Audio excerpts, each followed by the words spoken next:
अस्सलाम वालेकुम and welcome back to my channel. उम्मीद है आप सब खैरियत से होंगे, मज़े में होंगे और मैं भी अल्हम्दुलिल्लाह बिल्कुल ठीक हूँ। तो मैं जनाब ये आपको ना मेरे व्लॉग से पता चल गया होगा, शुरू के व्लॉग से, कि आज आपको ना मेरे व्लॉग में देखने को क्या मिलेगा।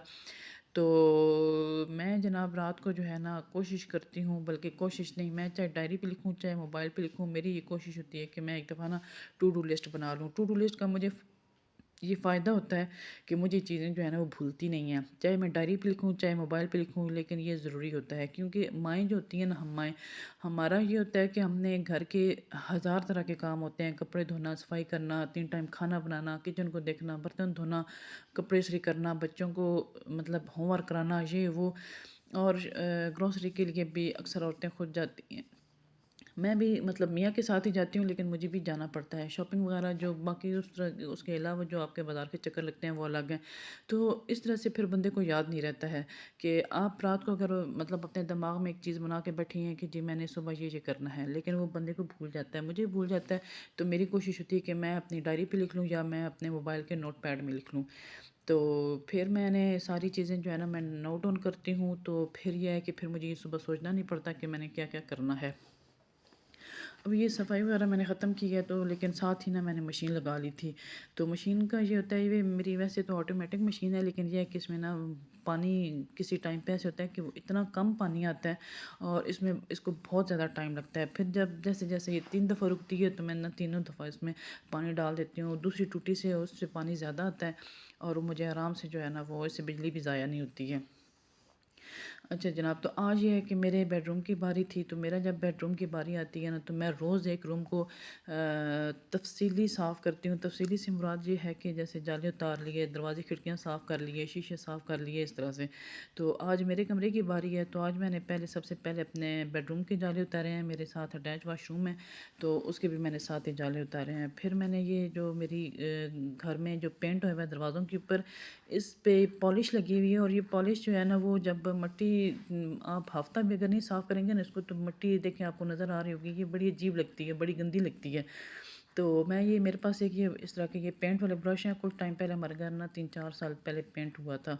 तो ये 3-4 ब्रश मतलब बचे हुए पड़े हुए हैं ना, तो मैं कोशिश मैं की थी कि मैं इनको सँभाल लूँ। कुछ तो मेरे बच्चों ने ख़राब कर दिए हैं, इनमें से 2 मेरे हाथ लगे थे, तो मैंने इनको ना छुपा दिया कि ये मेरे काम आने वाले हैं। तो इससे फर्नीचर भी बड़ा अच्छा साफ़ हो जाता है। इससे आपके ये दरवाज़े खिड़कियाँ मट्टी-शट्टी जो है ना वो, बजाय इसके कि आप कपड़े से झाड़ें पूंजें, तो उससे बड़े अच्छे साफ़ हो जाते हैं। मैं फिर मेरे कमरे की बारी थी, तो मैंने खिड़कियाँ साफ़ की हैं और शीशे साफ़ किए हैं, मतलब इस तरह से ये दरवाज़े वगैरह साफ़ किए हैं इसी ब्रश के। और ये मेरी बेटी ने जो है ना पेंटिंग बनाई है, और ये मतलब इससे कपड़े से तो मेरी वो मैं साफ़ नहीं करती हूँ इसको, मैं बस ये ब्रश मार देती हूँ। तो उससे ये होता है कि ना ये बड़ा अच्छा साफ़-सुथरा हो जाता है। ये जनाब मेरे जो कमरे की खिड़कियाँ हैं, ये उनका हाल है। तो ये मैंने ना पहले मैंने कोई खुश कपड़ा नहीं मारा। ब्रश मारा है पहले मैंने, ब्रश मारा, जो अभी मैंने आपको ना बड़े वाला ब्रश दिखाया है, वो सारा मैंने मारा है। उसके बाद फिर मैंने शीशों के ऊपर ये मैंने आपको दिखाया हुआ है कि मैंने किचन में रखा हुआ होता है, सिरके का और वो सारा बना के ना, तो डीआईवाई जो बनाया हुआ है। तो मैं किचन को इस करती हूँ, लेकिन शीशे वगैरह मैं इसी से साफ़ करती हूँ। तो ये एक माइक्रोफाइबर क्लॉथ है, उससे मैंने ना इसको पहले किया है, ब्रश से साफ़ किया है, फिर उसके बाद मैंने शीशों के ऊपर पानी स्प्रे किया है, और उसके बाद मैंने माइक्रोफाइबर के साथ उसको साफ़ किया है।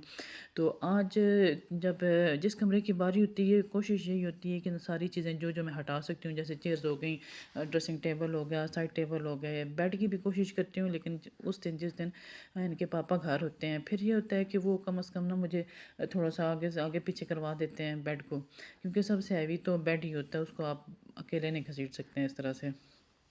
तो ये आज मेरे कमरे की बारी थी, तो आज मैंने इसको बिल्कुल जो है ना नीट एंड क्लीन करने की कोशिश की है, डस्टिंग भी बड़ी तफ़सीली की है, और झाड़ू वगैरह और सारा जो है ना मैंने कोशिश की है कि मैं इसको ना करूं। और अभी यहाँ पे एक जो आपको नज़र आ रहा है, फिर मेरे ना मशीन रुक गई थी, मैंने फिर उनको कपड़ों को निकाला है, लेकिन उससे पहले मैं तार लाजमी साफ़ करती हूँ। बहुत से लोगों को मैंने देखा है, वो ऐसे गंदी तार होती है, मट्टी गंदी से मुराद ये है कि मट्टी पड़ी हुई होती है, आपने 3 दिन कपड़े नहीं लटकाए, 4 दिन लटकाए, तो तार पे मट्टी लग जाती है। तो मैं तो मेरी मतलब ये हमारी अम्मी भी ऐसे ही करती थी। वो हमेशा जब भी हमें कहती थी ना कि कपड़े लटकाओ, और हमने उनको ऐसे ही देखा है, वो कपड़े लटकाती थी लेकिन उससे पहले तार साफ़ करती थी या हमसे करवाती थी। तो आज भी मेरी इसी तरह से आदत है, मैं पहले तार साफ़ करती हूँ और उसके बाद ना मैं कपड़े डालती हूँ। तो अच्छा जनाब, यहाँ पे फिर मैं कूलर, यहाँ पे झाड़ू-शाड़ू मेरा तकरीबन ख़त्म हो चुका है। और ये जो है ना हमारा एयर कूलर है, इसमें पानी तो नहीं था, लेकिन यह है कि मेरा दिल था कि मैं इसको ना एक दफ़ा अच्छा से साफ़ करके तफ़सील से साफ़ करूँ और फिर मैं इसको ना पैक करके तो रख दूँ। ये जनाब मैंने पहले तो ना कोशिश की है, ये बड़े टाइट हुए हुए थे और कभी कुछ लगाओ, कभी कुछ लगाओ। पहले मैंने ऑयल लगाया इन पे और बड़ी मुश्किल से ना मैंने इनको खोला, ये ज़ंग लगा हुआ है या जो भी है। तो फिर मेरा बेटा जो है उसके पेपर हुए में, उसको छुट्टियाँ-छुट्टियाँ चल रही हैं, तो मैं जो है ना वो उसको साथ लगाया और मैंने इसकी ना सफाई वगैरह शुरू कर दी। मैंने आगे-आगे से उसको धोया है और बहुत कोशिश की है कि इसके अंदर जो मोटर लगी हुई है ना उसमें पानी ना जाए। और एक वो डीआईवाई जो मैंने आपको दिखाया था, उसमें मैंने मतलब बहुत दफ़ा मैं आपको बता भी चुकी हूँ, दिखा भी चुकी हूँ, उसमें सिरका सोडा वगैरह। तो उससे ये होता है कि आप जहाँ भी डालेंगे ना तो कोई डस्ट होगी, कोई दाग धब्बे होंगे, मतलब इस तरह से जैसे मैल वगैरह लग जाती है या गंदे हाथ लगते हैं। तो उससे ये बड़ा अच्छा, मैंने इसको इसको सारा मैंने ऊपर से जहाँ जहाँ दाग वगैरह लगे हुए थे सॉरी, उनको मैंने साफ़ कर लिया है। और ये एक दफ़ा मैंने आपको पिछली अपनी वीडियो में दिखाई थी कि एक मेरे हस्बैंड की ना एक ये टी-शर्ट थी, वो ख़राब हो गई थी। तो उन्होंने मुझे कहा कि ये फेंक दो, तो पहले तो मैंने रखी कि किसी को दे दूँगी। जब मैं देने लगी तो मेरे ज़हन में आया कि नहीं जी, ये ना मेरे बड़े काम आने वाली है। फिर मैंने इसको साफ़ काट के तो ये अपने किचन में रख लिया है, क्योंकि इससे ये मतलब बड़ी अच्छी सफाई बड़ी अच्छी होती है, ख़ास करके किचन में। अच्छा, ये मैं आपको दिखा रही, इसमें काफ़ी सारी काई होती है, क्या होता है ना, वो जम गया था। तो फिर मैंने कोई ब्रश या कोई झाड़ू से उसको मार के मैंने सारा उसको साफ़ किया है, सुखा के फिर मैं इसको बंद करके तो अंदर रखा है। और फिर क्योंकि मैंने इसको यहाँ पे धोया था बाहर, तो मैंने इसको आज धोना था फ़र्श को। हफ़्ते में मतलब इस मौसम में ना मैं हफ़्ते में लाज़मन इसको एक दफ़ा धो देती हूँ। वैसे झाड़ू लगा लेती हूँ लेकिन हफ़्ते में एक दफ़ा लाज़मन धोती हूँ, अगर बारिश ना हो तो। अच्छा जनाब, यहाँ पे बातों-बातों में मुझे याद नहीं रहा कि आपसे मेरी एक दरख्वास्त है जो हर दफ़ा मैं करती हूँ कि प्लीज़ मेरे चैनल को लाइक करें, सब्सक्राइब करें, शेयर करें, कमेंट करें और मेरे साथ ताउन करें थोड़ा-सा, ठीक है जनाब? तो यहाँ जनाब मेरे मियाँ ने फ़रमाइश की कि जी आप जो है ना वो आज गोश्त बनाना है। तो गोश्त का ये हुआ कि ये मैंने आधा तो मैंने आपको दिखाया, और चिकन जिस तरह से मैं बनाती हूँ, और दूसरा जो है ना इसका जो बिल्कुल एंड वाला क्लिप था वो मुझे याद नहीं है कि मैंने बनाया था या डिलीट हो गया या पता नहीं क्या हुआ। अच्छा, ये साथ-साथ जब मैं सालन बना रही थी तो मैंने साथ-साथ ही ये लहसुन जो है ना मैं छील के रख लेती हूँ। इससे ये होता है मुझे बड़ी आसानी हो जाती है।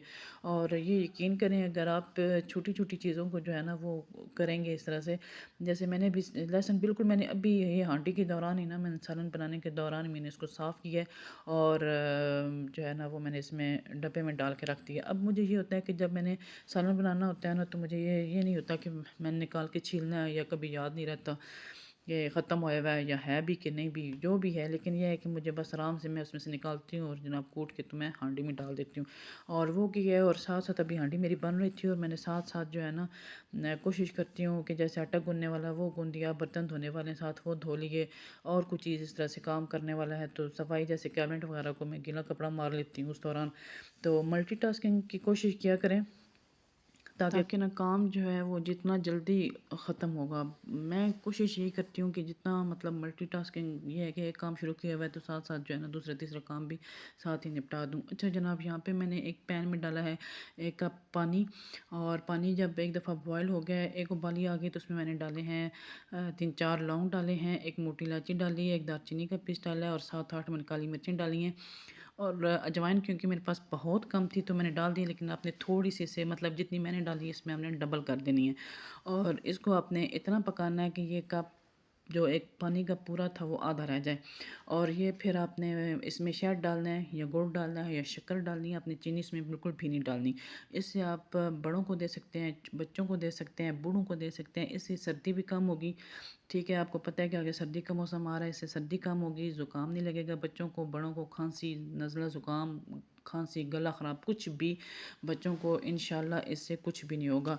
और आप बिल्कुल जब आप इस रेमेडी को ट्राई करेंगे तो यकीनन आप मुझे दुआएँ देंगे।